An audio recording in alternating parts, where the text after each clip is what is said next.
আসসালামু আলাইকুম। আজকে আমি আপনাদেরকে শেয়ার করব যে আসলে ফেসবুকে ইনকাম বেশি না ইউটিউবের ভিডিওতে ইনকাম বেশি আসে। ওকে, তার আগে আপনাকে একটা কথা মাথায় রাখতে হবে। ইউটিউব হচ্ছে প্রফেশনাল টাইপের, ফেসবুক প্রফেশনাল হিসেবে নেওয়া যায়, কিন্তু ফেসবুকে না খুবই ঝামেলা হয়। যে কোনো সময় দেখা যাচ্ছে কপিরাইট, কপি ক্লেম বা স্ট্রাইক চলে আসে, কিংবা আপনার যে মনিটাইজেশনের যে পলিসি গুলো আছে সেই পলিসি গুলো আপনার হচ্ছে ব্রেক হয়ে যায়, ভেঙে যায়। তো তখন তারা একটা ইস্যু দেয়। সো দেখা যাচ্ছে ফেসবুকের অনেকগুলো আপনার হচ্ছে টার্ম এন্ড কন্ডিশন আছে যেগুলো মানা খুবই কঠিন, এবং যেগুলো মানতে গেলে অনেক সময় দেখা যাচ্ছে নিজের যে নৈতিকতা আছে সেখান থেকে অনেক সময় বিসর্জন দিতে হয়, বিশেষ করে রিলিজিয়াসলি। কিন্তু ইউটিউবে দেখা যাচ্ছে মোটামুটি আপনি ওপেনলি যে কোনো ভিডিও আপনি আপলোড করতে পারেন, ওই যে সময় আপনি চাইলে যে কোনো আপনার ওদের অর্থাৎ ইউটিউবের গাইডলাইনটা খুবই ইজি এবং খুবই শর্ট।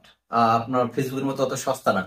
তবে ইনকামের কথা বলি, ইনকাম ফেসবুকে বেশি হয়। এটা কারণ হচ্ছে ফেসবুক মানুষ দেখে বাংলাদেশি হিসাবে, এবং বিদেশি আবার ওরা আবার আমি জানি না ফেসবুক কতটা দেখে, তবে ইউটিউবে ভালোই দেখে। তো দেখা যাচ্ছে ফেসবুকে হচ্ছে বাংলাদেশের ক্ষেত্রে বা বাঙালিদের ক্ষেত্রে ফেসবুকে মানুষ বেশি মানে আকর্ষণ, এবং এরা এইখানে বেশি অ্যাডিক্টেড। সো সো ফেসবুকের যে কোনো ভিডিও যে কোনো মুহূর্তে আপনার ভাইরাল হয়ে যেতে পারে, যার ফলে সেখান থেকে ইউজ ইনকাম হতে পারে, এবং ফেসবুকটা খুবই ইজি। আচ্ছা, আরেকটা বিষয়, দেখা যাচ্ছে যে ইউটিউবে ভিডিও ভাইরাল হয়, বিশেষ করে শর্ট ভিডিও, কিংবা আপনার বই। আপনার দেখা যাচ্ছে যে ফেসবুকে যে ভিডিওটা আপনার বাঙালিরা 1 লাখ দেখতেছে, ঠিক ওই ভিডিওটা যদি ইউটিউবে দেখে 20,000 বিদেশি মানুষ দেখে, তা দেখা যাচ্ছে বা 30,000 ভিডিও মানুষ দেখে, তাহলে দেখা যাচ্ছে বাঙালিদের চেয়ে বিদেশি মানুষ দেখার ফলে বেশি ইনকাম আসছে। এখানে দেখতে হবে আসলে আপনি কোন ধরনের কন্টেন্ট তৈরি করতেছেন, এবং কিভাবে আপনি সেই কন্টেন্টটা মানুষের কাছে পৌঁছাচ্ছেন, কোন ভাষায় দিচ্ছেন, এবং আপনার কন্টেন্টের কোয়ালিটি এবং রিলেভেন্ট আছে কিনা, কন্টেন্টটি আসলে মানুষ গ্রহণ করতেছে কিনা। তো গ্রহণ করার কেন কথা বলছি, কারণ দেখা যাচ্ছে ফেসবুকে সহজে গ্রহণ করতেছে, ইউটিউব গ্রহণ করতেছে না। ফেসবুকে আপনার বেশি গ্রহণ করার ফলে আপনি মাসে দেখা যাচ্ছে হিউজ ডলার ইনকাম করতে পারতেছেন, ইউটিউবে অতটা ডলার ইনকাম হচ্ছে না, কারণ যে ভিডিও ভাইরাল হচ্ছে না, সহজে মানুষ দেখতেছে না বাঙালিরা। কিন্তু আপনি যদি আবার বহির্বিশ্ব মানুষদেরকে দেখাতে চান ব্লগিং টাইপের ভিডিও, তাহলে দেখা যাচ্ছে যে হ্যাঁ, ইউটিউব একটা ভালো একটা অপশন হতে পারে।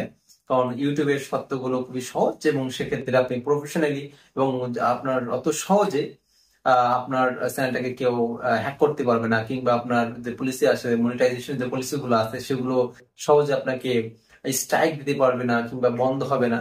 সো এক্ষেত্রে ইউটিউবটা আবার এগিয়ে থাকে। আমরা যদি বলি, আমি আমার সাধারণ ভাষায় আমি যেটা বুঝি, ফেসবুকে প্রচুর আপনার ভিডিও হচ্ছে ভাইরাল হয়, সেক্ষেত্রে প্রচুর ইনকাম করা সম্ভব, ডলার আর ডলার।